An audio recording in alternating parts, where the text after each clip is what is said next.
Hi friends, ఎలా ఉన్నారు? ఇప్పుడైతే చాలా వరకు అన్నీ మారిపోయాయి, కానీ మన చిన్నప్పటి రోజులు చాలా బాగుండేవి. సెల్ ఫోన్స్ లేవు, టీవీలు పెద్దగా లేవు. బాల్యాన్ని స్నేహితులతో చాలా ఆనందంగా గడిపేవాళ్ళం.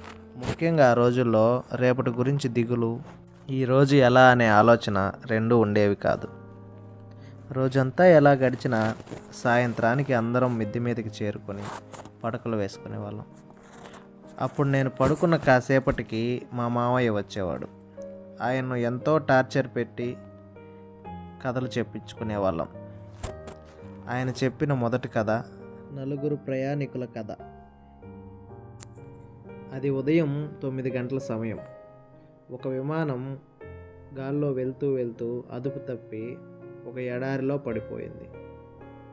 అందులోంచి ఒక నలుగురు ప్రయాణికులు మాత్రమే చిన్న చిన్న గాయాలతో బయటపడ్డారు.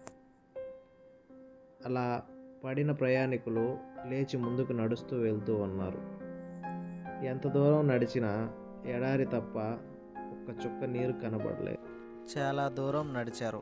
అప్పటికే సమయం 1 గంట అయింది. బాగా ఎండగా ఉంది. వాళ్ళకి ఏమీ అర్థం కాలేదు.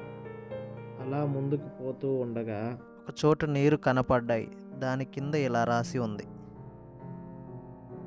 ఈ నీరు త్రాగిన వారు ఈ ఎడారి అంతము వరకు దప్పిక నెరుగరు అని రాసి ఉంది.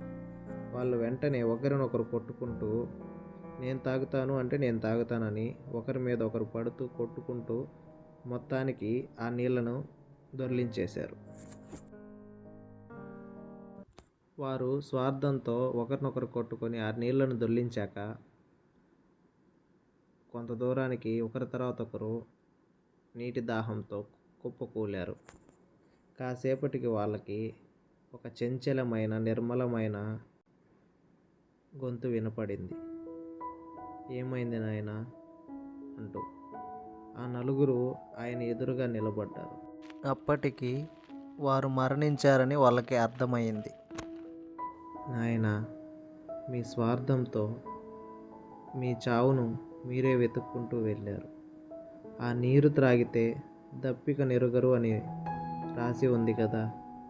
అందరూ కొద్ది కొద్దిగా నీరు త్రాగితే అందరూ బ్రతికి ఉండేవాళ్ళు కదా. మీ మనుష్యులతో ఇదే సమస్య. ఎప్పుడు అవతల వారు నాశనం అవ్వాలని, నేను మాత్రమే బాగుపడాలని అనుకుంటాను. అది చాలా అన్యాయం నాయనా. ఇక మీ తనువు చాలించి పదండి నాయనా అన్నాడు. ఇక చేసేదేమీ లేక అందరూ అతని వెంట నడిచారు. ఈ కథలో నీతి: నీ కోసం, నీ స్వార్థం కోసం ఏ పని చేసినా అది వ్యర్థం. నీ చుట్టూ ఉండే వాళ్లకు సహాయపడలేని జీవితం శూన్యం. నలుగురిని కలుపుకుంటూ పోతే విజయం.